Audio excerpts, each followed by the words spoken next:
Big Ten. So we're really excited to have you in the Big Ten. Welcome to the Big Ten. What's up, everybody? Big Ten here once again with another video. I decided to go over Topps customer service for damaged and missing items today because neither myself nor my friends had any idea this service / process, whatever you want to call it, existed. Why does it matter, you might wonder? In all my years of card collecting, all of my cards have come out of their packs in pristine condition. Maybe not pristine, but from what I can remember, they're not really damaged or flawed. That all changed with my break of 2019 Topps Series 1 hobby a couple months back. I got that on video, which I will share with you guys eventually. But anyway, I was ripping pack after pack and finally broke open one of the thicker packs. And to my pleasant surprise, I pulled a Mike Trout Major League Materials jersey card. All my excitement of pulling that Trout relic card kept me from noticing the blemish on the face of that card. And after all that pull adrenaline wore off, my heart sank as I realized the white spot was actually the cardstock being ripped and folded over, exposing the internal blank paper. I smoothed it out the best that I could and figured, whatever, it's going in my personal collection with that scarred face. And it's still a Trout relic, so I sleeved it, finished the box, cleaned up the amount of pack trash, and the empty box, of course, and boxed the rest of the cards up. Fast forward 2 weeks or so, I'm watching a Jabs family break. I think it was his Tier 1 break. And he pulled out a card that was cut so poorly, it completely mangled the bottom corner. If sports cards could have tumors, I think this card had one. I immediately felt his pain after pulling the Trout card. And he mentioned that it was possible to file a claim with Topps. Obviously, this sparked my interest. I had the I had the Trout card literally sitting right off to my side. So off to Google I went. Had to find out more about this. To my surprise, there wasn't much that information. There wasn't much information out there on whether this was a scam meant to look like a valid solution provided by Topps, or if Topps actually gave a shit about their mistakes. Are they going to actually make collectors whole on this stuff? So flying blind, I went out to Topps.com, which I had already visited once to submit some home run challenge codes. More on that in the future. And I scrolled all the way down to the bottom of the homepage and looking for customer support. Found it. Nice. Which will bring you to a beautifully designed page. Nice and gray. Kind of looks like the back of their boring custom cards. The rear side, at least. Luckily, you get to pick the front side. And it has several different options with multiple links to nowhere. A question submission tool, a phone number, and all important damage and missing hit links.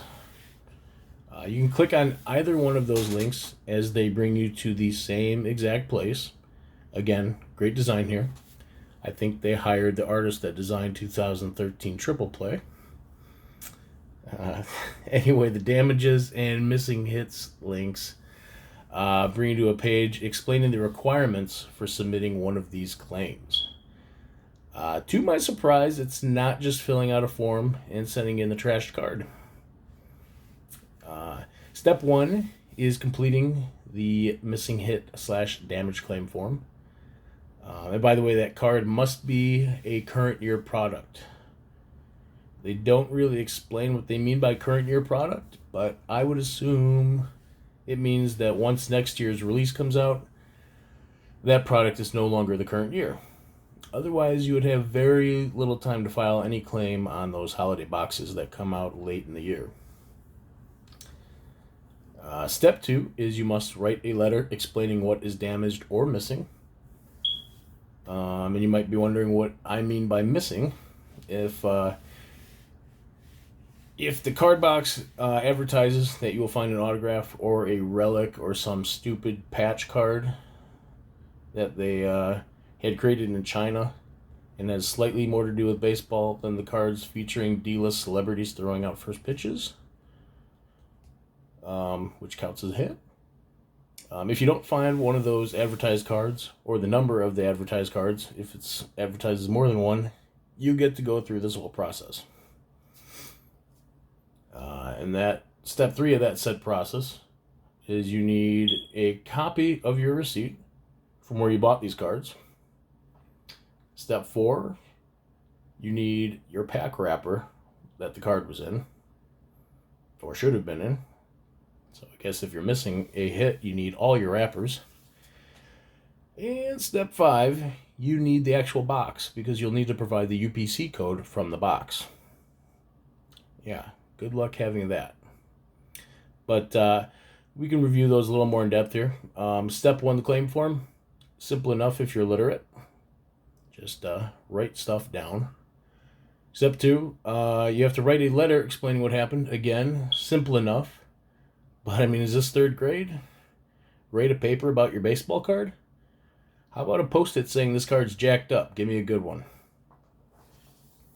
Step 3, you need a copy of your receipt. This is where things start to get a little tough.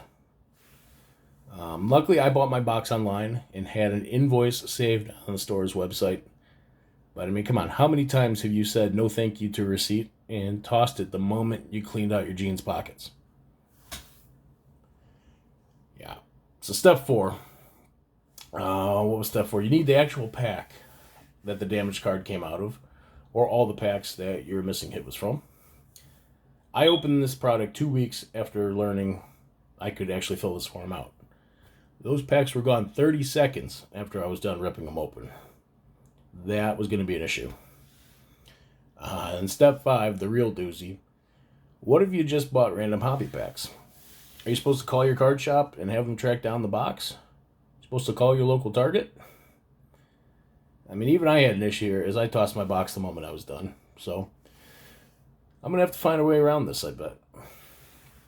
So I think I lucked out here because luckily I recorded my break and had the entire thing on video, from breaking the top cellophane wrapper on the box, which luckily had the UPC clearly visible, to the UPC on the pack, which the card I pulled the damaged card out of, and that was clear, thank God.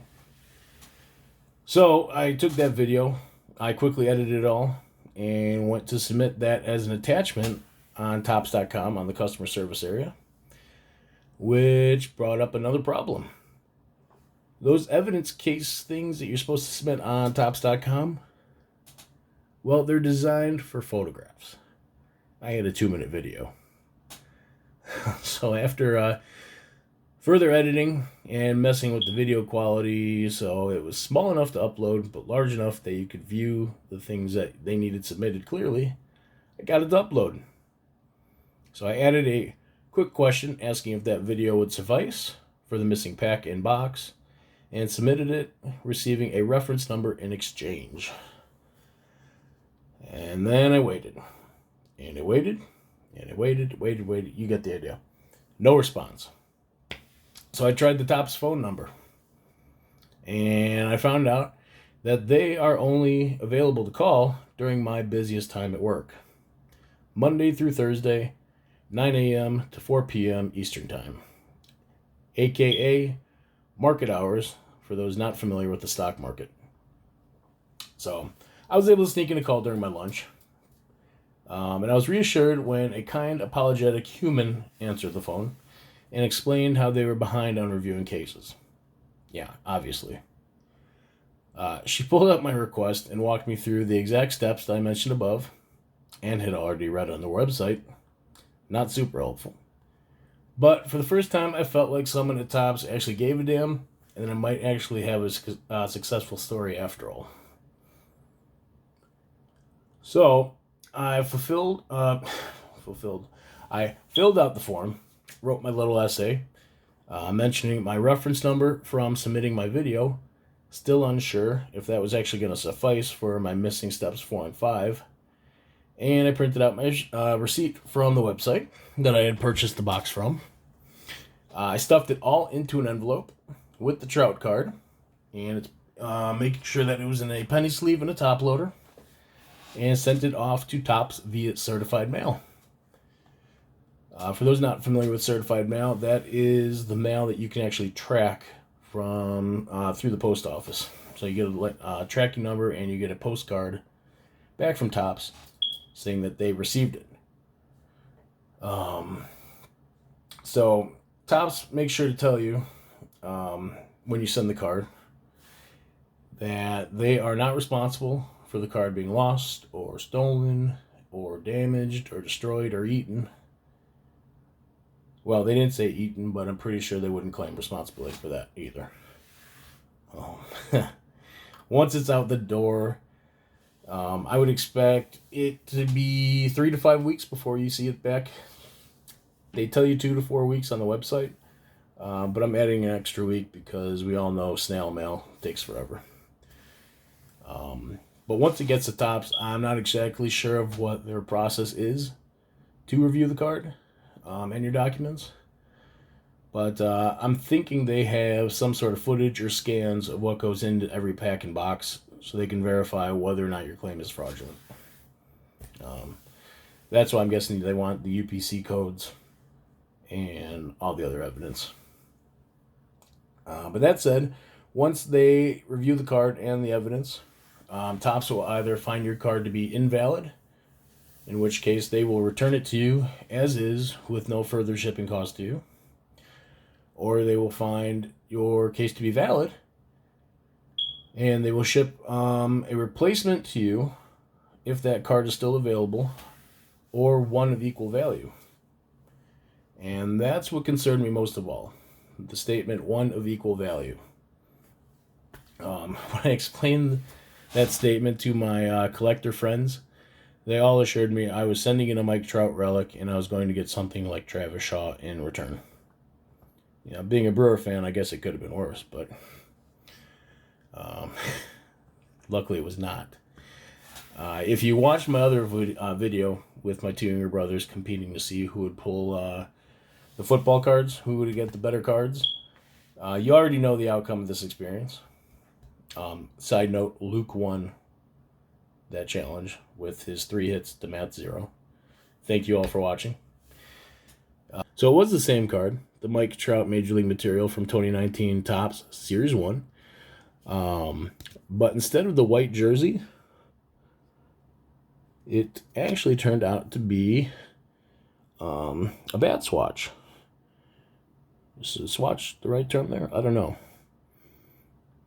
Bat shaving, maybe? Chunk of bat? Chunk of wood?